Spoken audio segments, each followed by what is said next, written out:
हूँ और थोड़ा-सा मैं साग तोड़ूँगी चटनी के लिए।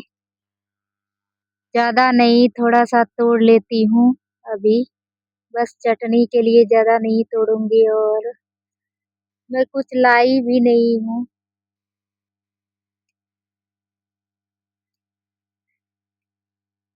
जो मैं आप सभी को बताऊँगी दोस्तों, तो इसी तरह मैं खोट लेती हूँ साग को।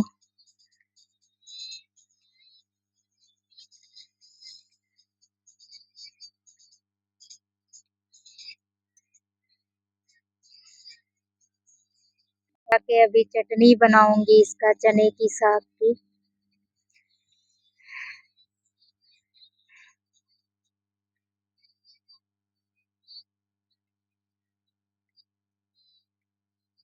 तो दोस्तों लाइक, सब्सक्राइब और कमेंट कीजिए, ज़्यादा से ज़्यादा शेयर कीजिए हमारे वीडियो।